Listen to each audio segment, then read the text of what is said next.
10 दुर्भाग्य से इस इलाके में और भी जनप्रतिनिधि है, जिला प्रशासन भी इनको इनसे वार्ता करनी चाहिए थी, लेकिन वार्ता नहीं की। ये दुर्भाग्य इस देश का, इस प्रदेश का, कि आपने आंदोलनों को भी राजनीति में बांट दिया कि आंदोलन करने वाले कौन हैं, किस संगठन के हैं, उनको भूखा मरने दो, बाद में करेंगे, अपने आप उठ जाएंगे। इस तरह की बात जो कर रहे हैं ये ठीक नहीं है। मैं चूँकि छात्र संघों के माध्यम से आया हूँ, मैं हमेशा छात्रों के हितों के लिए लड़ता हूँ। आपने मुझे लड़ते हुए देखा।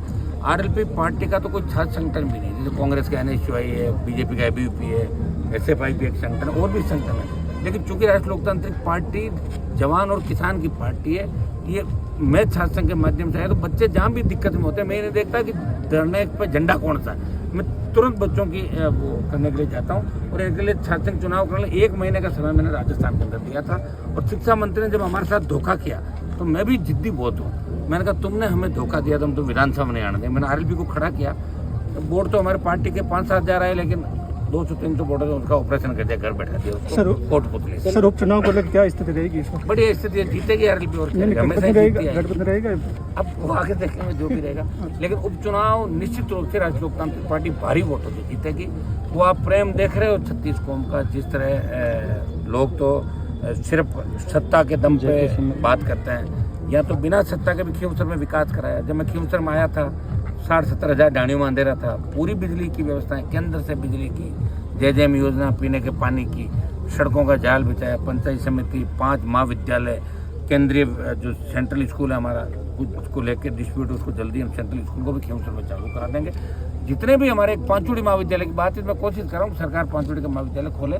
कुछ तत्वों ने ये प्रयास किया कि नहीं खुले चुनाव से पहले, लेकिन मैं प्रयास कर रहा हूँ चुनाव से पहले खुले, नहीं तो बाद में खुलेगा। खोलना तो पड़ेगा ही।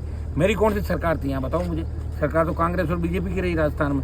फिर भी हनुमान बेनीवाल ने खींवसर को विकास में 1 नंबर पर लेके गए। विकास के पथ पे खींवसर 1 नंबर पे। और नागौर संसदीय क्षेत्र, दिल्ली की सबसे ज्यादा सड़कें नागौर संसदीय क्षेत्र में बनी, और नागौर के सांसद ने देश के जवान और किसान की लड़ाई लड़ी।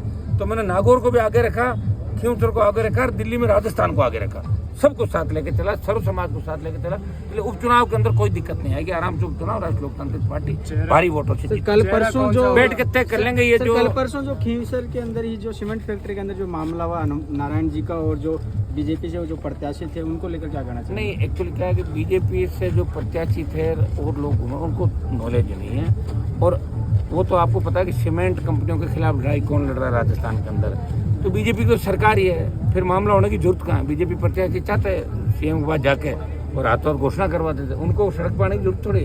वो तो सिर्फ इसलिए आना कि हम प्रोपोगंडा कैसे करें। नारायण ने पूरी बात को ढंग से रखा था। और ये पिछली बार भी जब यहाँ आए थे तब नारायण वहाँ एमएलए था, तब भी गया, अपनी आपत्तियां दर्ज कराई। मैं किसानों से हमेशा अपील करता हूँ कि जमीन अपनी नहीं दे, जमीन ही सब कुछ है। अगर मानकपुर इस इलाके में जमीन नहीं देता तो लोगों की बहुत स्थिति अच्छी होती। और ये जो बीजेपी के प्रत्याशी हमारे यहीं से ट्रेनिंग लेके गए, आपको तो पता है सारी बैक हिस्ट्री, कहने की क्या आवश्यकता है। पहले आरएलपी से प्रधान का इस्तीफा देता, बिल्कुल, फिर जाता तो मैं मानता। अभी तो आरएलपी का ही प्रधान बोल रहा कागज में, तो मुझे तो इस्तीफा ही नहीं भेजा। बताओ, आवेश थोड़ी चलता। ठीक है, मेरा बड़ा मन है, मैं निकालता नहीं, पार्टियों से बाहर नहीं निकालता। मैं पढ़े हैं जो पढ़े हैं, आ रहे हैं। प्रत्याशी कौन है इस पर भी सवाल? वो खींवसर की जनता तय करेगी, खींवसर की जनता ही चुनाव लड़ेगी।